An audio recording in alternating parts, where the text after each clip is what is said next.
Meu nome é Emerson, eu trabalho com Postgres e sou usuário Debian há muito tempo, então não vou falar quanto tempo, mas já faz bastante. Eu vi até um rapaz falou do Debian BR, né? Eu trabalhei na implementação do Debian BR CDD nas prefeituras de Diadema, de Santo André, então foi bem interessante, assim, não foi tão fácil o processo, mas teve um grande aprendizado e desde então só uso o Debian.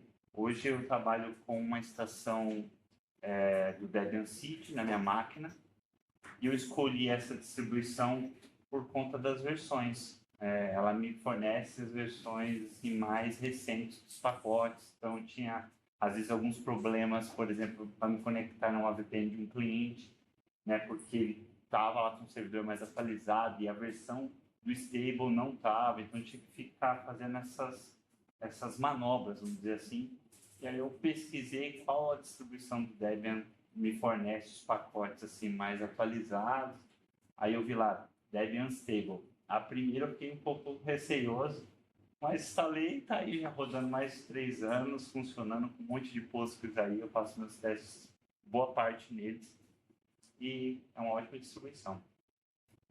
Gostaria de compartilhar com vocês que tem muito Postgres rodando em cima de ambiente Debian em produção e roda bonito, tá? A ideia da palestra é por conta dessas manobras que eu falei, né?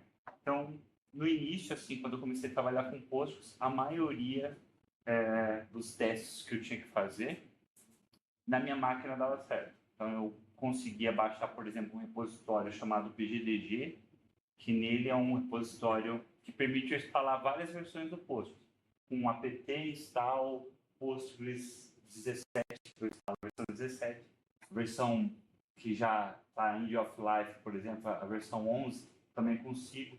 E qual que era a necessidade? Era homologar, às vezes, algo específico do meu cliente, né? Rodar uma function que ele estava rodando lá e que estava gerando um erro, e eu queria reproduzir aquilo com código, eu rodando na minha máquina, conseguia reproduzir. Então, eram coisas que eu conseguia, de fato, rodar na minha máquina. Mas aí, quando eu comecei a pegar coisas mais complexas, a ponto de, eu preciso subir mais de um ambiente, né? Preciso subir 2 ambientes, por exemplo. Esses ambientes, um tem que ser o master, outro tem que ser a réplica. Eu tenho que subir um terceiro ambiente, onde vai ser o meu servidor de backup. Já são 3 máquinas. Começou a ficar mais complicado e eu fazer tudo isso na minha máquina. E aí eu tinha que subir, de fato, uma VM, fazer a instalação do Postgres, subir a outra VM, fazer a instalação do Postgres, fazer a comunicação entre elas, trocar a chave, fazer que uma seja o servidor de escrita e leitura e o outro seja o servidor somente de leitura, e configurar o backup. E tudo isso, olha, demanda tempo. Então, no começo, eu fazia todo esse trabalho, ia salvando meus scripts, e eu comecei a criar um repositório interno. Porém, para eu chegar e começar de fato a reproduzir o problema que o meu cliente tinha ou a solução que ele solicitou para eu fazer e para eu testar antes de eu de fato acessar o ambiente dele, né, chegar lá com mais segurança, né, demandava tempo. Eu comecei a procurar estratégias. E aí, olha, o que me permite subir uma infraestrutura quando eu já tenho o que eu quero, qual que é a arquitetura que eu quero testar, qual que é a versão do sistema operacional, quais são os softwares que serão instalados, as dependências. Quando eu já tenho tudo, já sei tudo que vai precisar instalar. Aí eu vi que tinha o Terraform, que me permitia criar a infraestrutura onde eu quisesse. Então, pode ser ela na minha máquina ou em algum provedor de nuvem, sendo ele AWS, qualquer um deles, né? GCP, DigitalOcean. E aí eu comecei a procurar. E encontrei alguns exemplos e comecei a testar e isso funcionou. Então, no começo foi simplesmente subir o Terraform, apontar para onde eu queria subir as VMs e rodava, e depois eu fazia todo aquele processo. Então, assim, me facilitou no ganho de tempo no quê? Em subir 2, 3 infras, às vezes em lugares diferentes, em zonas diferentes, com a configuração específica. Então, eu gastei menos tempo, porém eu ainda gastava um tempo na toda a parte de configuração. Eu comecei a procurar quais eram quais seriam as soluções que me permitiam fazer uma configuração rápida, né? E de fato que eu conseguisse documentar isso, tivesse mais segurança ao olhar essa documentação e entender quais são as mudanças ao longo do tempo. E aí eu cheguei no Ansible. Então, a ideia hoje é trazer um pouco sobre como utilizar essas duas ferramentas para melhorar o meu dia a dia, para eu, de fato, ter mais agilidade no processo, tá bom? Essa é a ideia. E aí eu fiz uma busca na minha máquina primeiro e falei, olha, quais que são, né, os últimos projetos que eu trabalhei que eu utilizei um arquivo Terraform, né, um arquivo main.tf ali, né, que tem a palavra Debian no seu corpo. Eu fiz uma pesquisa, apareceu uma lista ali de alguns projetos que eu trabalhei. Esses aqui são nomes fictícios, mas os projetos de fato são reais, tá? Aí aqui foi algum dos projetos que eu trabalhei, né, de fato, e que me apoiaram a junção dessas duas ferramentas, né? Que seria o Terraform. No caso, estou utilizando hoje o OpenTofu, por ser uma versão, um fork do Terraform, que tem uma licença Mozilla 2.0, que é melhor do que a licença do Terraform hoje, e o Ansible, que é uma licença GPL 3. Então, por exemplo, um banco, né, chegou com a demanda, né, para eu testar uma versão do PG Backrest, que é uma ferramenta de backup, em uma versão específica do Debian.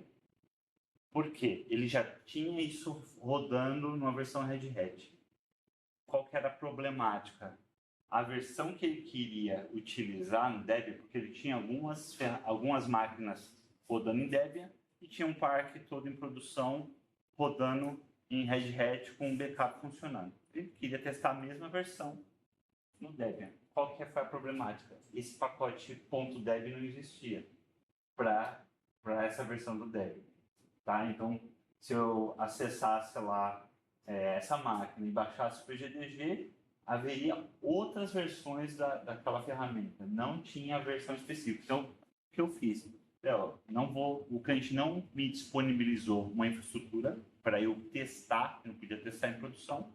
Então, eu vou precisar utilizar o meu conhecimento de subir uma infraestrutura rápido e fazer os meus testes. Então, eu consegui montar um arquivo de configuração onde eu subi um Debian e consegui fazer, compilar aquela versão, criar um pacote Debian e entregar para ele dentro de um repositório uma receitinha. Ele não vai precisar subir uma máquina, fazer todo esse meu processo de compilar, né, e depois ter o software, né? Fica difícil manter. Então, eu criei um pacote Debian, tentei utilizar as boas práticas. Eu consegui homologar primeiro, depois entregar para ele qual seria a solução de uma forma automatizada. Aí teve outros clientes que eu precisei subir, por exemplo, um cluster de alta disponibilidade, tá? Então, para se ter uma alta disponibilidade, você precisa ter no mínimo 3 nós. Então, assim, já são 3 máquinas, 3 configurações, 3 instalações. Então, a forma que eu utilizei também foi utilizando o OpenTofu para subir a infraestrutura e o Ansible para fazer as instalações. E aí tem mais alguns outros cases que eu utilizei. Esse foi bem interessante, que foi um mega varejo que eles utilizam lá, o fluxo é gigante, eles têm muitas transações, são um banco que tem autoescrita lá, muito volume diário, e eles utilizam um sistema de arquivo chamado OpenZFS, que permite eles terem um armazenamento reduzido, né? Então, assim, o OpenZFS ele tem um poder dentro do sistema de arquivo, de fazer uma boa compactação. Então, para um banco ali de 20 tera, né, eles conseguem ter, assim, uma compactação de discos de 10, 12 teras, já consegue armazenar aquilo, coisa que em qualquer outro sistema de arquivo não seria possível. Então, a ideia seria, olhando para o ambiente dele, o que dá para melhorar em questão de performance.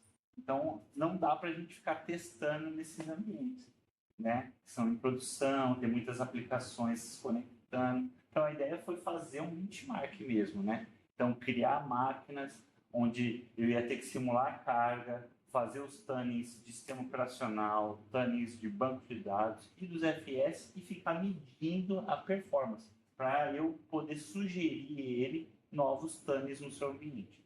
Porque a ideia era melhorar a performance desse ambiente. Eu acho que eu não vou entrar em cada um deles, mas eu acho que esses são os cases que foram bem legais.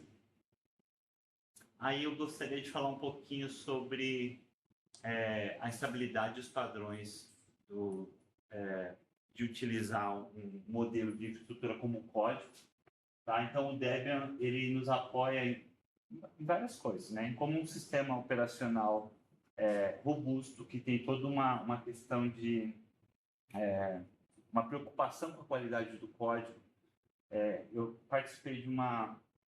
eu acho que a palestra anterior a essa, o rapaz mostrou o Salsa CI, e aí ele mostrou uma série de testes que um pacote é passado antes de subir para o repositório. E aí isso demonstra assim, toda a preocupação que a comunidade de Debian tem. Então, assim, isso me traz tranquilidade, né? Isso eu consigo falar para o meu cliente, olha, executar um Postgres em produção em um ambiente Debian é um ambiente que a gente reconhece a preocupação que a comunidade tem pela qualidade do software. Então, assim, é um software, é uma boa recomendação. Né? E a gente sabe que a filosofia que o Debian tem é de manter o código limpo, né? Testado, bem testado. Tem as releases, por exemplo, stable, que ela tem toda uma preocupação de que o pacote que está ali não vai quebrar. Tá? Então, assim, alguns pacotes até demoram a entrar na stable porque ele ainda talvez não foi testado o suficiente. Então, assim, é uma filosofia que nos dá segurança. Aí, por exemplo, a padronização de caminhos. Então, quando você automatiza as coisas e você coloca para que a configuração esteja sempre em etc, né? Postgres, versão e cluster e o nome do script, eu preciso que daqui um ano, por exemplo, né, esse meu script rode, essas configurações estejam nesse mesmo lugar, a não ser que eu customize, né? Que eu, de fato, vou lá no arquivo de configuração e coloco um include e falo, ó, esse arquivo vai estar em outro lugar. Mas, por padrão, o Debian não sai mudando as coisas de lugar. Então, uma vez que o meu playbook roda, né, eu tenho uma segurança que ele vai rodar durante um bom tempo, tá? Então, ele tem toda uma preocupação pela hierarquia, tá? E uma das coisas que me fez mudar de outro sistema operacional para o Debian foi o ecossistema do gerenciamento de pacote. Eu acho que é um gerenciamento de pacote robusto, que faz toda uma verificação de dependência e facilita bastante o nosso trabalho.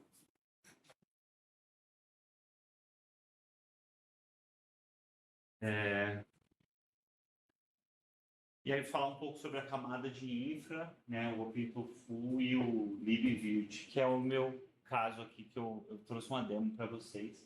Tá? Então, assim, a parte de provisionar uma máquina, ela pode ser onde o seu sistema tiver conexão, onde ele tiver os providers na sua infraestrutura. Então, por exemplo, se você entrar no OpenTofu, ele tem uma seção lá no site onde você consegue procurar sobre os providers. Né? Então, hoje o OpenTofu, o Terraform, ele permite você subir uma infraestrutura na maioria dos providers, né? Os mais famosos e também localmente. Então, hoje eu vou mostrar um exemplo que o provider é o QEMU, que é um virtualizador aqui na minha própria máquina. Tá? E aí ele utiliza o KVM por debaixo dos panos, né?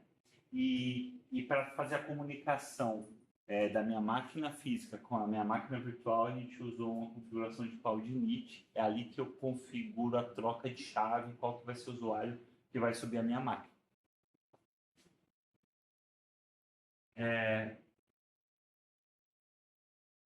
Essa aqui é uma parte mais sobre a parte da configuração, tá? Então, o OpenTofu é responsável por subir o ambiente. Então, ele vai subir as minhas máquinas, conforme eu descrever naquele meu arquivo min.pf.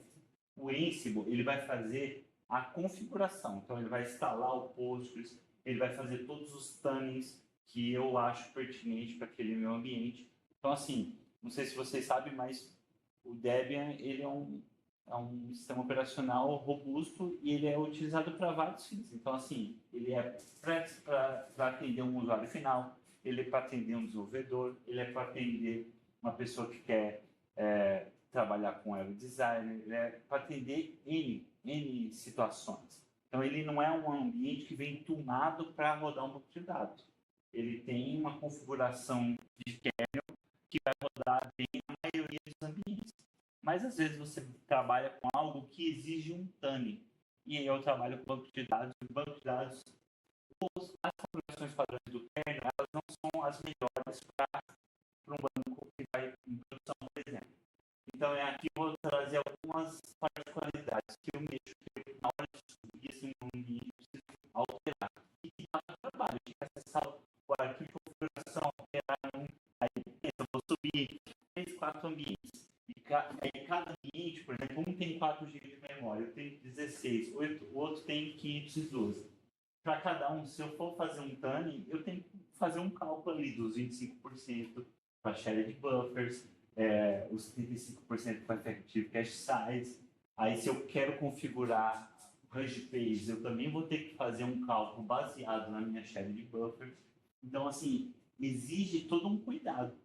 Então, quando você conhece bem o que você quer, você cria uma receita de bolo que ela é ajustável conforme o ambiente que você está subindo.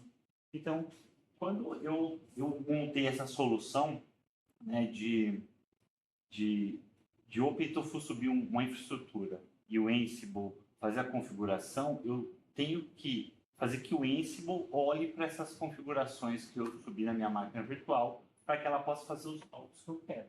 E aí, para que eu faça o tuning correto para cada máquina. Se eu vou subir 3 máquinas, cada um com recursos computacionais diferentes, e as 3 vão ser Postgres, eu vou ter que essas configurações respeitem os seus poderes computacionais e façam os tunings respectivo ao seu ajuste finito de poder computacional. Tá?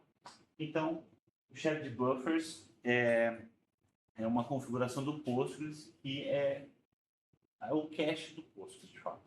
Então, dentro da documentação do Postgres, ela recomenda inicialmente você separar 25% e pode chegar até 40%. Então, para o ambiente inicial, eu crio um cálculo ali que faz o 25% para shared buffer. Arroz de peixes já é um parâmetro que a gente altera lá nos parâmetros do kernel, que fica lá em etc cctl. E a shared buffers precisa caber dentro desse número de páginas. Então, assim, esse cara aqui, né, é um número de páginas. Por exemplo, deixa eu dar um exemplo aqui para vocês. O Debian, ele trabalha com páginas de 4K. Né? Ele vai trabalhar com blocos de 4K. A Ruby Pages é um bloco de 2 MB. Por que é importante utilizar isso, o Postgres? Pensa que o Postgres requisita para o sistema operacional, sei lá, alguns gigas. E aí, a comunicação entre a máquina e o software nesse momento, eu tenho 4K e você me pediu isso de espaço. Eu tenho disponível? Tenho. Então, ela vai gerenciar em vários bloquinhos. Então, a divisão, o trabalho da memória e da CPU ali é maior, porque a divisão dela é 4K. De 4K que ela vai fazer todo aquele trabalho. E aí, quando você coloca uma página maior, né, que é 2 MB inicialmente, você pode configurar isso até 1 GB, se eu não me engano. Você consegue ter um melhor gerenciamento. Então, assim, o trabalho de memória e CPU, nesse momento das requisições entre o banco de dados e o sistema operacional, ele vai ser melhor porque ele vai ter mais vazão, ele vai conseguir trabalhar a requisição que o Postgres solicitou com 2 MB, que é um pouco mais encorpado e tem menos trabalho. Então, dessa forma, você consegue ter uma melhor performance no gerenciamento de memória e também uma redução ali do uso de CPU, tá? E aí a gente faz alguns tunnels para evitar o overcommit. Na verdade, para evitar o OM killer, tá? O OM killer é um processo do Linux que ele, quando falta memória, ele tem que ele tem que matar de fato o processo que está mais consumindo memória. E o Postgres, né? Ele, por ser um banco de dados, assim que ele sobe, ele já pega uma parte da memória para ele, tá? E aí, quando você começa a colocar carga nesse Postgres e começa a utilizar, as chances de o kernel matar ou o PID principal do Postgres ou qualquer outro PID relacionado ao Postgres é alta. Então, a gente precisa fazer alguns tunnels no kernel para evitar que isso aconteça. Aí, alguns tunnels são você trabalhar com esse overcommit memory, que ele tem três você pode setar ele como 0, como 1 ou como 2. O 0 é para ele faz um cálculo de heurística e tenta adivinhar, né, qual seria a porcentagem de memória ali. O 2, que esse é o padrão. O 1 está dizendo assim, dá quanto memória o processo solicitar. Então, ele é o mais perigoso, ao meu ver, porque ele pode... É um sinal que você diz para o sistema operacional que ele pode utilizar mais memória do que você tem disponível. E aí, com certeza, ele vai matar o posto. E aí, o 2 é uma instrução que você diz para o kernel assim, você só permite utilizar um valor de memória que estiver dentro da soma da memória e da sua swap. Nada mais. Tá? Então, dessa forma, eu permito que ele trabalhe um pouquinho melhor. Tem outro que é Overcommit Ratio, que não está aqui, mas está na minha configuração, que é a porcentagem.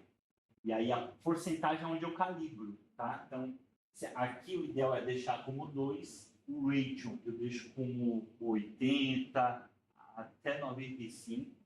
E swapness é quando eu informo para o kernel que eu quero usar o mínimo possível de disco. Né? Que eu quero ter uma swap, porque se faltar memória, eu recorro a disco. Mas esse 1 está dizendo que eu quero usar o mínimo, porque disco comparado à memória, né, o disco ele é mais lento. Então, assim, para banco de dados, quanto mais eu consumir da memória e do cache, melhor. Que eu menos quero usar disco, mas se eu precisar, eu voltar. É mais ou menos por aí. E aí é o meu lab. Tá bom? Antes do meu lab, tem alguma dúvida? Tá bom. Então, nesse meu lab aí, estou rodando a minha própria máquina. Aí eu acho que a primeira coisa que eu vou fazer é remover a sujeira. Então, ali eu removi todos os meus arquivos com Terraform, né? Os arquivos que ele gera ao executar, e só deixei o meu arquivo de instrução. Tá? Aí eu vou usar ali o tofu init, que é para inicializar o processo. Né? Então, ele de fato vai lá, vai verificar o meu provider. Ó, esse meu provider é um virtualizador interno, então ele já identificou ali, ó, o libvirt. E aí a saída desse comando agora vamos planejar o que você vai subir. Então eu rodei um tofu plan, e ele já me mostrou que eu vou adicionar três novos objetos. E aí, para eu aplicar esses objetos, é o tofu apply.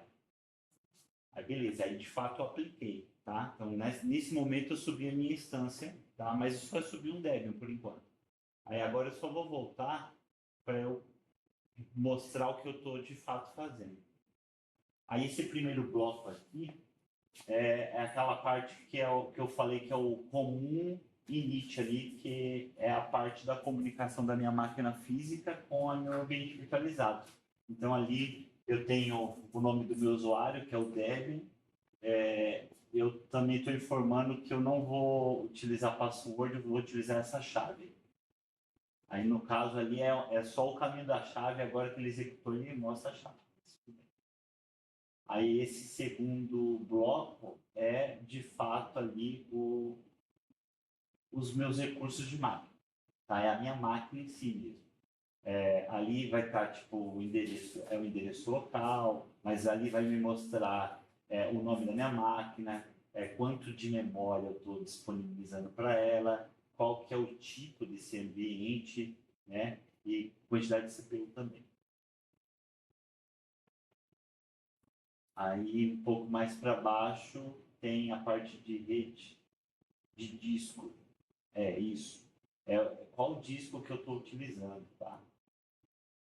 Então, eu estou utilizando um volume virtual, tá? É um volume que está no ambiente do Debian mesmo, clouddebian.org. Lá tem várias imagens de várias versões. Eu estou usando o Debian 12. E aí, aqui são esses três objetos serão adicionados. Tá vendo?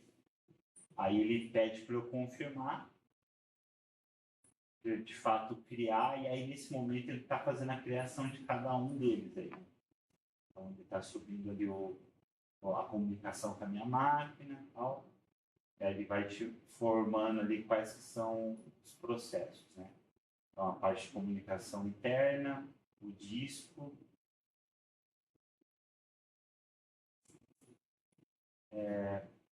Esse código está disponibilizado no meu Salsa, tá? E aí eu vou disponibilizar para vocês poderem baixar, fazer os testes também. E aí pode conversar também. Se vocês quiserem fazer qualquer projetinho, se tiver alguma dúvida, a gente pode bater no papo. Esse processo todo demorou acho que 1 minuto e pouco. Demorou mais aqui no vídeo porque eu fui voltando e tal, mas ele contabiliza ali no final.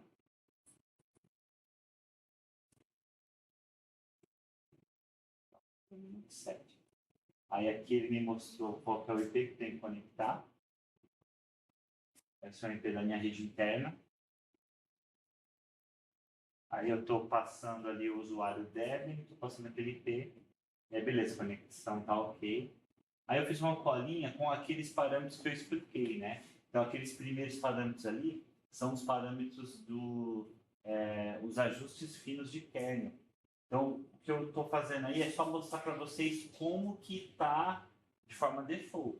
Tá? Então, por padrão, arroz de peixes vem zerada, então não tem nenhuma página configurada. O overcommit, por padrão, também ele é zero. Né? O overcommit zero é aquele cálculo heurístico lá que ele faz. Então, às vezes ele acerta, às vezes não. Então, pode, de fato, matar o processo por falta de memória. A porcentagem que ele fala que ele pode utilizar é 50%. E o swap ele pode usar 60% disso. Né? Então, assim, 60% de swap é muito. 60% de swap. Aqui é um bug, eu devia ter colocado asterisco, mas de fato não tem nenhum post instalado aí. Aí, tá, eu também estou fazendo uma outra checagem, como que está configurado o transparente Ruby Pages. A Ruby Pages é benéfica, porque é aquela forma que quantas páginas eu vou utilizar, né, para fazer a conversa com o meu cache ali do meu ambiente. Então, assim, o cache que eu destinei lá no Postgres tem que caber da minha Ruby Pages. E aí, dessa forma, ele vai estar gerenciando melhor a memória do Postgres. Agora, o transparente Ruby Pages é algo assim que para banco não é legal, porque o sistema operacional, ele por si só, ele tenta alocar. E aí ele tenta alocar assim para quando não precisa. E aí pode ocorrer overhead. Então, é melhor desabilitar. Então, a Rush Pages, por padrão, ela vem zerada. Então, você pode ver se está zerado. A Rush Page Size é os 2 MB que eu falei. Aí agora o que eu vou fazer, eu vou rodar o playbook que vai fazer a instalação do Postgres e todos esses tags que eu falei que geralmente eu faço quando vou subir um ambiente Postgres. Aí eu vou usar o Ansible, né? Eu vou passar eu acho que antes de eu rodar, eu vou ter que alterar o inventário. O inventário é um arquivo onde tem de fato o inventário, onde tem o nome das máquinas, qual é o usuário que vai conectar, qual que é a chave que eu estou utilizando para me conectar às máquinas, as particularidades do meu parque de máquinas, que eu vou rodar aqui no playbook.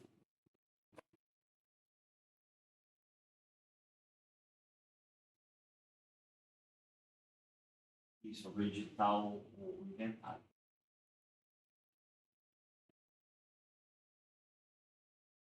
Eu percebi que eu não estou no diretório correto.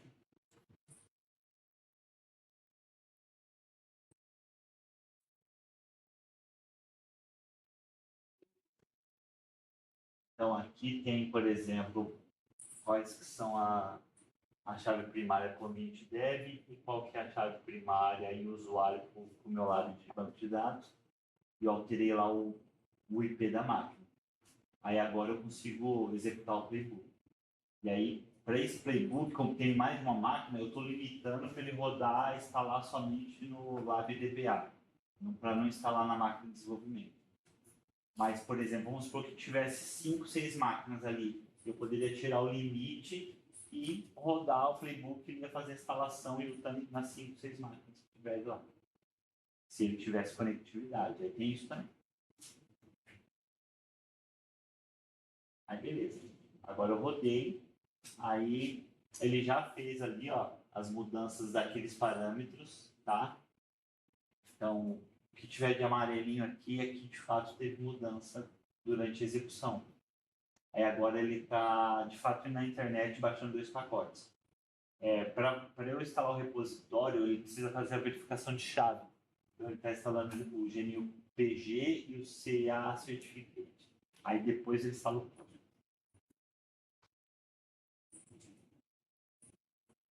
Aí, nesse momento, ele está na internet baixando essas dependências, fazendo a instalação.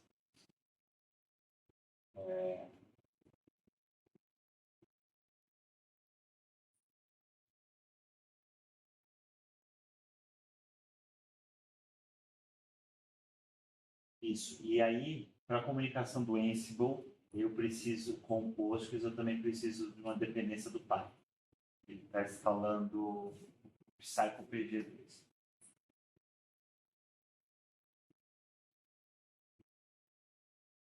Então, ele fez aqui, ele instalou a GPG, instalou o repositório do PGDG, que é um repositório mantido pela comunidade Postgres. E agora, de fato, ele está instalando o Postgres 18. Aí, depois de instalar, ele fez aquela parte de desabilitar o Transparent Wiki Pages. Aí, o Transparent Wiki Pages, para você desabilitar, é simplesmente um echo e você redireciona a palavra never para um arquivo. Dessa forma, você desabilita o Transparent Wiki Pages. Qual que é a problemática? Se essa máquina reiniciar, ele volta a configuração de novo. Então, como solução, a gente criou um serviço que faz isso. Toda vez quando a máquina... quando você se cria um serviço, você consegue colocar ele para ser gerenciado pelo systemd. E aí você pode colocar ali para que esse serviço suba no boot do servidor. Então, você mitiga isso também. Eu só estou passando aí por cada parte para informar o que eu fiz. Isso ali, adicionou a chave, depois instalou o repositório.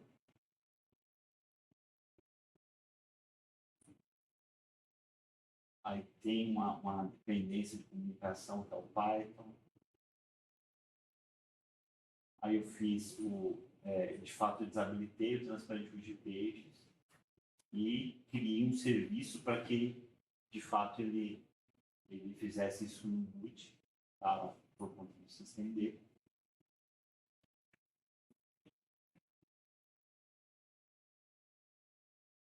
Aí aqui é os cálculos dos parâmetros de memória. Então, que ele verifica lá qual que é a quantidade de memória da máquina e faz o cálculo do 25%. E para o Effective Cache Size, ele faz um cálculo de 75%. Isso é salvo em um arquivo de configuração do Postgres. E aí, esse parâmetro shared buffer ele é só aplicado quando o Postgres sobe. Então, precisei reiniciar o serviço. Tá? Por isso que ele reiniciou aquele serviço. E aí, o cálculo de Ruby Pages é depois do cálculo daquele TANI da shared buffers, porque ele utiliza o valor da shared buffers para fazer o cálculo. E eu acho que é isso. Ah, tá. Eu só vou mostrar que de fato funciona. É olhar os valores, né? Aqueles valores que estavam zerados, por exemplo, agora vão estar configurados. Ó. O número de páginas ficou 538, o overcome de memory virou o valor 2 e a porcentagem de uso de memória com swap ficou 95%. Aí eu vou provar também que o Postgres está instalado. Tem um bug, aí eu fui lá e coloquei o serviço para ele pegar as versões, né? Eu de fato não instalei um pacote chamado Postgres SQL, foi o Postgres SQL 18. Aí por padrão ele instala outros também. Ele instalou o Common, acabou instalando também o client, né? Que me dá o PSQL para acessar as máquinas.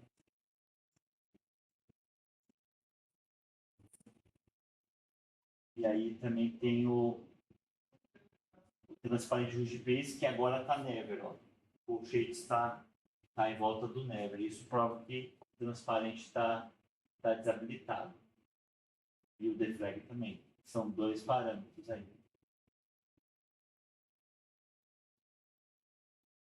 E ele já está utilizando a memória.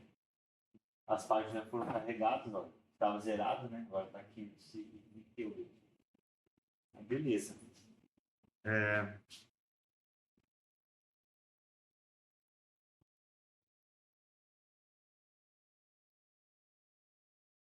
Beleza, pessoal. Aí esse projeto está no Salsa, tá? Tá no meu repositório, Isolux, e aí esse é o nome do projeto. Ia ser Debian Postgres. Aí vocês podem baixar, o código está lá. Acho que dá para eu... Não sei se vocês conseguem ver. Eu acho que consigo mostrar só o cálculo. Então, esse é o repositório. Aí,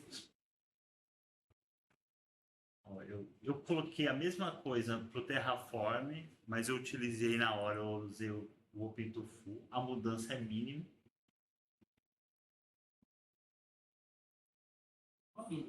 Pode falar. Se sua rede permitir, você consegue definir o IP estático do arquivo todo? Porque você gerou uma máquina virtual. Sim.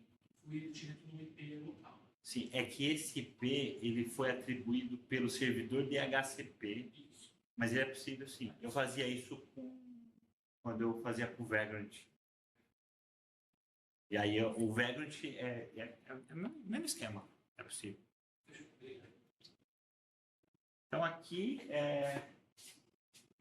essa parte inicial aqui do provider é a parte que vai mudar para cada ambiente que você for utilizar. Por exemplo, eu quero subir essa mesma infraestrutura, por exemplo, uma cloud específica, com a AWS. Então eu vou lá e vou tirar só aquela parte de cima do código e coloco o provider da AWS, que ele vai subir essa mesma estrutura com esses discos e tal lá. Aí algumas pequenas mudanças. Quando você entende todo o processo que você vai utilizar, né? E aí cada provider também tem algumas mudanças. Por exemplo, provider, por exemplo, a AWS, ele não vai baixar essa imagem lá do dev, ele vai ter um local onde ele vai baixar. E aí, como que eu posso explicar? Eu acho que é melhor eu entrar aqui. Deixa eu passar.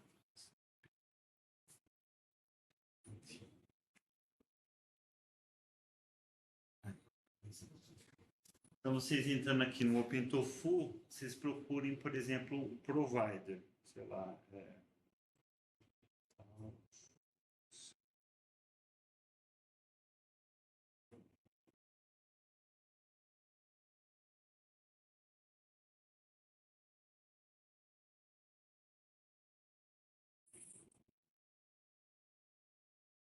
A ideia é ter um exemplo aqui. E aí, para cada provider tem umas particularidades. Então, assim, em grosso modo, vocês podem utilizar o meu código, mas vocês têm que ficar ligeiro como que é a chamada para cada recurso.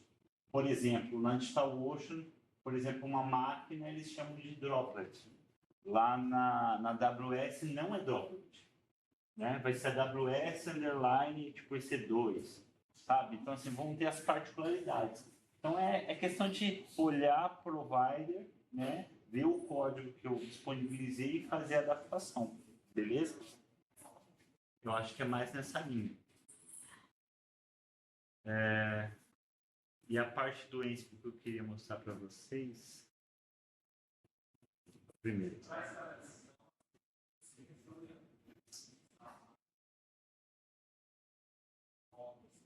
eu ver se eu estou no lugar certo.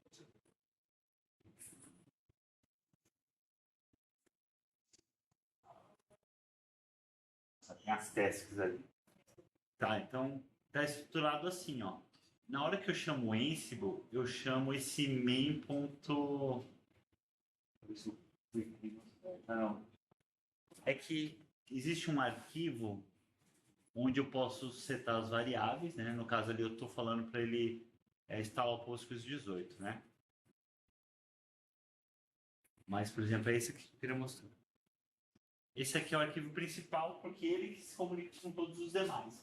Então, vocês podem ver que ele tem, por exemplo, para fazer aqueles tags de kernel, ele está buscando lá em tasks cctl. Para ele fazer a instalação do Postgres, por exemplo, antes ele precisa instalar o repositório. Então, ele busca, por exemplo, o pgdg, faz a instalação do repositório e depois do Postgres. E aí, depois do Postgres instalado, eu consigo fazer os tunnings de Postgres. Que aí, por exemplo, é o cálculo da memória, né? O transparente root pages. Esse aqui poderia ser até antes do Postgres, porque esse aqui é diretamente no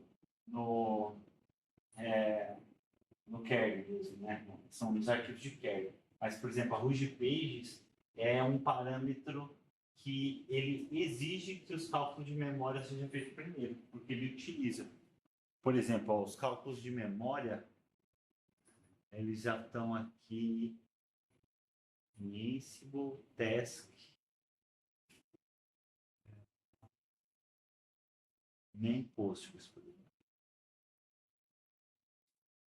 Então, aqui eu utilizo, por exemplo, ali, ó, o calc shared buffers é uma variável, né, que eu pego. Não, esse aqui não é. Esse aqui é um valor calculado. Calma aí. Esse aqui. Deixa eu ver se é isso mesmo. Emerson, você consegue dar um zoom? Dar um Consigo. zoom mais aí? Bom. Aí, beleza.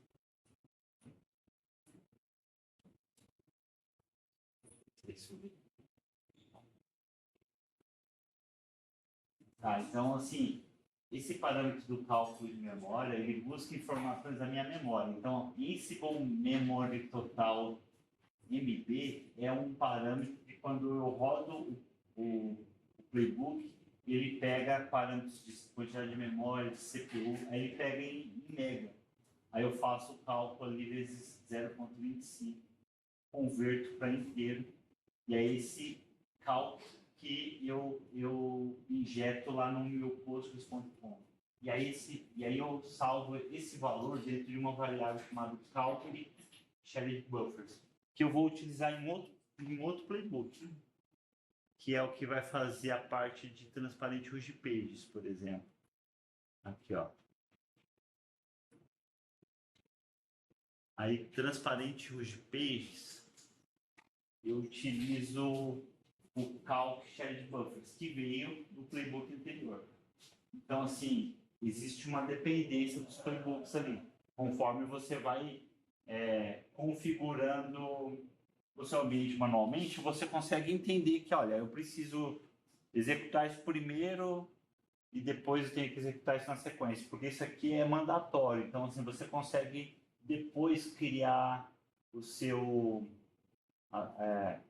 playbooks dentro dessa ordem.